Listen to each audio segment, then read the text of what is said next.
मुझे तो पता ही नहीं था कि मेरा पर्सनल डेटा 500 करोड़ का है। वो कहते हैं ना कि data is the new oil, और अब जो हमारा डिजिटल डेटा प्रोटेक्शन बिल 2023 है उसने इस बात को प्रूव कर दिया है। अब वो कैसे?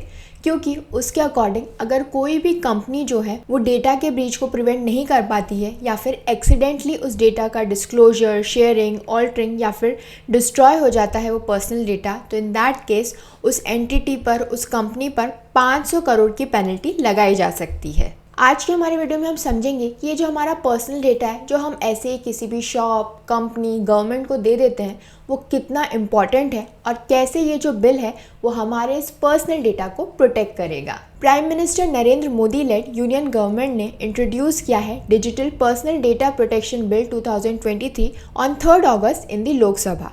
इस बिल को टेबल किया गया था in the parliament by union communications, electronics and information technology minister Ashwini Vaishnav ने। इस बिल के बारे में आगे समझने से पहले सबसे पहले हम कुछ टर्म समझ लेते हैं। सबसे पहला है पर्सनल डेटा। अब क्योंकि ये जो पूरा बिल है, ये जो पूरा झगड़ा है वो पर्सनल डेटा का है, तो एक्चुअली में ये होता क्या है? ये वो डेटा होता है जिससे आप किसी भी इंडिविजुअल को आइडेंटिफाई कर सकते हो। सेकेंड टर्म जो हम समझेंगे वो है डेटा प्रिंसिपल, यानी कोई भी इंडिविजुअल जिसका डेटा आप कलेक्ट कर रहे हो उस इंडिविजुअल को, उस पर्सन को डेटा प्रिंसिपल का नाम दिया गया है इस बिल के अंदर। And the third term is data fiduciary. ये वो एंटिटीज़, कंपनीज़ हैं जो कि आपके डेटा को कलेक्ट कर रही हैं, यानी इंडिविजुअल के डेटा को कलेक्ट कर रही हैं और डिसाइड करती हैं कि किस पर्पस के लिए, किस रीज़न के लिए उन्हें इन इंडिविजुअल्स का डेटा चाहिए होता है, वो इस डेटा को प्रोसेस करती हैं। तो अब आई होप कि आपको इन तीनों टर्म्स का मतलब समझ में आ गया होगा, क्योंकि यही बेस है इस पूरे बिल के। सबसे पहला तो कि पर्सनल डेटा क्या होता है, क्योंकि ये जो बिल है वो सिर्फ और सिर्फ पर्सनल डेटा के लिए बनाया गया है, पर्सनल डेटा को प्रोटेक्ट करता है।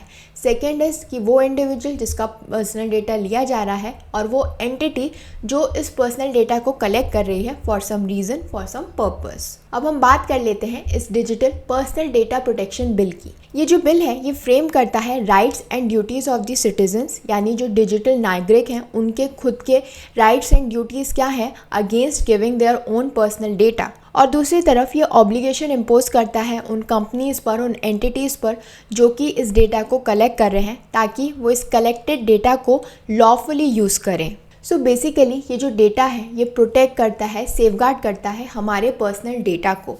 और ये जो पूरा बिल है ये बेस्ड है 6 principles of the data economy, जिसमें से जो सबसे पहला प्रिंसिपल है वो बात करता है about the collection and usage of the personal data of citizens of India. ये जो कलेक्शन और यूसेज है पर्सनल डेटा का ये लॉफुल होना चाहिए and it must be protected from breach and transparency should be maintain. जो सेकेंड प्रिंसिपल है it is about data collection exercises, यानी जिस भी पर्पस के लिए इस डेटा को कलेक्ट किया जा रहा है वो लीगल पर्पस होना चाहिए और ये जो डेटा है it should be safely stored till the purpose is served. Next principle is data minimization. इसके अकॉर्डिंग सिर्फ और सिर्फ जो रेलिवेंट डेटा है उसे ही कलेक्ट किया जाए, यानी जो भी डेटा जो है रिक्वायर्ड है या फिर पर्पस के लिए प्री डिफाइंड है सिर्फ उसी को कलेक्ट किया जाए, अननेसेसरी ज़्यादा डेटा लोगों से ना लिया जाए। Fourth principle is regarding data protection and accountability, while the fifth talks about the accuracy of data. और जो लास्ट प्रिंसिपल है वो ले डाउन करता है रूल्स कि किस तरीके से उन केसेस में जहाँ पर जो डेटा है वो ब्रीच हो जाता है तो उस रिगार्ड में रिपोर्टिंग कैसे की जाए।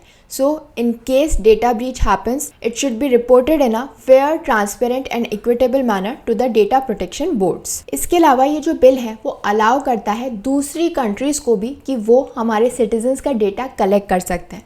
ऑब्वियसली किस पर्पस के लिए कलेक्ट कर रहे हैं, कैसे उसे स्टोर कर रहे हैं वो इम्पॉर्टेंट है, क्योंकि अगर किसी भी तरीके का वायलेशन देखे गए तो फिर उस कंट्री पर पेनल्टी इम्पोज की जाएगी। और किसी भी तरीके के डेटा को कलेक्ट करते समय जो कंसेंट है वो बहुत ही ज़रूरी है।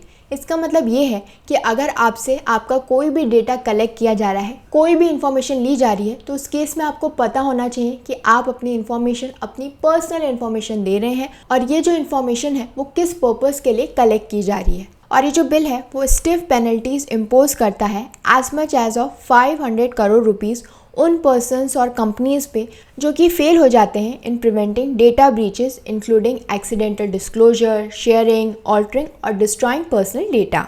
अगर हम इस बिल की एप्लीकेबिलिटी के बारे में बात करें तो ये जो बिल है वो अप्लाई करता है to the process of digital personal data और एक्सक्लूड करता है किसी भी तरीके के नॉन पर्सनल डेटा या फिर वो डेटा जो कि नॉन डिजिटल फॉर्मेट्स में है।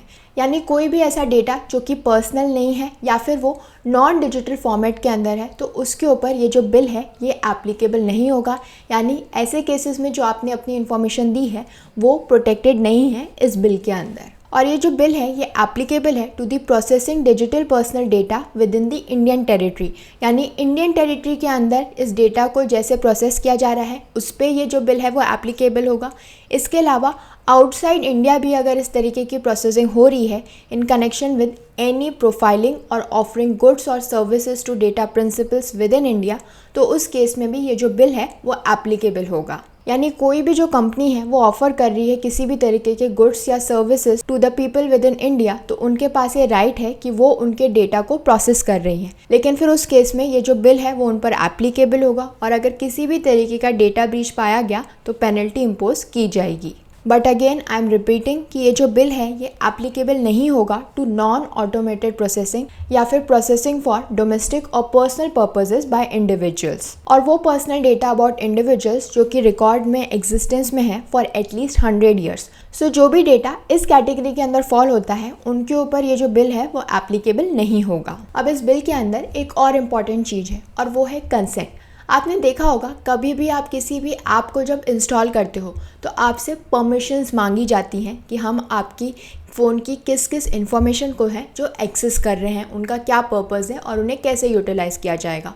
और अगर आप उस ऐप की जो प्राइवेसी टर्म्स हैं उससे अग्री करते हैं तभी आप उस चेक बॉक्स को टिक करते हैं। So this is basically consent. तो कंसेंट जो है किसी भी इंडिविजुअल की बहुत ही ज़रूरी है कि किस पर्पज़ के लिए उनका डेटा कलेक्ट किया जा रहा है, क्या क्या डेटा कलेक्ट किया जा रहा है, उसे कैसे यूज़ किया जाएगा, ये पूरी कंसेंट जो है वो इंडिविजुअल से लेनी होगी।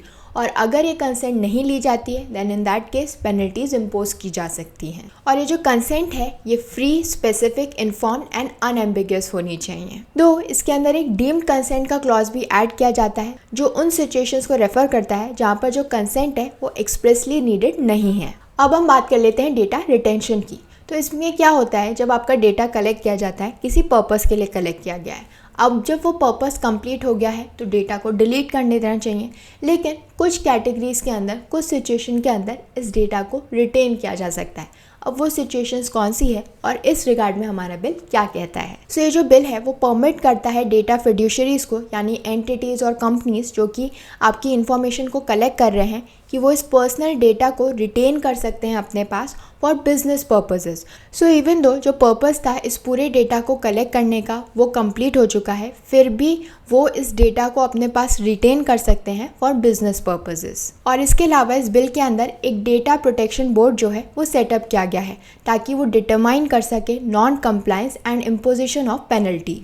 अब ये जो पेनल्टी इम्पोज की जा रही है वो डिफरेंट कैटेगरीज़ की है। सबसे पहली पेनल्टी जो कि प्रपोज की गई है वो है 200 करोड़ रुपीज़ की, और वो तब इम्पोज की जाएगी अगर जो डेटा फिड्यूशरी है या फिर जो डेटा प्रोसेसर है जो कि फेल कर जाता है in reporting a personal data breach to the data protection board और अफेक्ट करता है इंडिविजुअल्स को। इसके अलावा डेटा फिड्यूशरी या फिर डेटा प्रोसेसर्स पर 250 करोड़ की पेनल्टी इम्पोज की जाएगी अगर वो फेल कर जाते हैं in ensuring reasonable security safeguards. And lastly 500 crore rupees की पेनल्टी इम्पोज की जाएगी अगर जो बोर्ड है जो कि इंक्वायरी के अंदर है वो डिटरमाइन करता है non compliance by a person, और वो जो नॉन कंप्लायंस है वो सिग्निफिकेंट है, तो उस केस में जो 500 करोड़ रुपीज़ की पेनल्टी है वो इम्पोज की जाएगी। बट ये जो पूरा बिल और इसके प्रोविजंस हैं ये सभी चीज़ें जो हैं वो गवर्नमेंट या गवर्नमेंट एजेंसीज़ पे एप्लीकेबल नहीं होगी। और इसका रीज़न गवर्नमेंट ने ये दिया है कि गवर्नमेंट ये सारी इन्फॉर्मेशन, ये सारा पर्सनल डेटा प्रोटेक्ट कर सकती है और उन पे ये बिल इसलिए एप्लीकेबल नहीं होगा क्योंकि ये सारी इन्फॉर्मेशन कलेक्ट की जा रही है in the interest of specified grounds जैसे कि security of the state, public order and prevention of offences. और इसके अलावा सेंट्रल गवर्नमेंट ने इस्टेब्लिश किया है इस डेटा प्रोटेक्शन बोर्ड को जो कि एडजुडिकेट करेगा, उन मैटर्स को सुनेगा in regard to the non compliance of the bill. यानी वो कंपनीज, वो एंटिटीज़ जो कि इस बिल के प्रोविजन को फॉलो नहीं करती, फिर उनका जो मैटर है वो सबसे पहले कहाँ जाएगा, डेटा प्रोटेक्शन बोर्ड के पास। और इस बोर्ड के काफ़ी सारे फंक्शंस हैं, जैसे कि मॉनिटर करना कि जो बिल है उसका कंप्लायंस हो रहा है या नहीं, और अगर नहीं हो रहा है तो फिर पेनल्टीज इम्पोज करना। इसके अलावा डायरेक्ट करना डेटा फिड्यूशरीज को कि वो नेसेसरी मेजर्स लें in the event of a data breach. And lastly ये जो बोर्ड है वो ग्रीवेंसेस हियर करता है, यानी वो पर्सन्स जिनका डेटा जो है वो ब्रीच हुआ है या फिर कोई भी अफेक्टेड पर्सन जो है वो इस बोर्ड के सामने पहुंच सकता है, अपनी ग्रीवेंसेस, अपनी प्रॉब्लम्स इस बोर्ड के सामने रख सकता है। ये जो बोर्ड के मेंबर्स हैं इन्हें 2 साल के लिए अपॉइंट किया जाएगा and they will be eligible for reappointment. और इस बोर्ड के अंदर कितने और कौन कौन से मेंबर्स होंगे इसके बारे में सेंट्रल गवर्नमेंट जो है वो प्रिस्क्राइब करेगा। और अगर किसी भी पर्सन को इस बोर्ड के डिसीजन से प्रॉब्लम है then in that case appeal will lie against the board with the TD SAT. लेकिन ये जो डेटा गवर्नमेंट इकट्ठा कर रही है जिसके ऊपर ये जो बिल है वो एप्लीकेबल नहीं है, इस रिगार्ड में काफ़ी सारे ऑब्जेक्शंस रेज किए जा रहे हैं, क्योंकि ये कहा जा रहा है that it is amounting to breach of our fundamental right, breach of our data privacy, क्योंकि गवर्नमेंट ना तो बता रही है कि वो इस इन्फॉर्मेशन का क्या करेगी, और अगर किसी भी तरीके का डेटा ब्रीच होता है तो गवर्नमेंट पर किसी भी तरीके की पेनल्टी इम्पोज नहीं की जाएगी। तो इस रिगार्ड में कुछ ऑब्जेक्शंस हैं। आपका इस रिगार्ड में क्या कहना है हमें कमेंट बॉक्स में बताइए, और ऐसी और भी इंटरेस्टिंग इन्फॉर्मेशन के लिए हमारे चैनल को लाइक, शेयर एंड सब्सक्राइब करें। Thank you.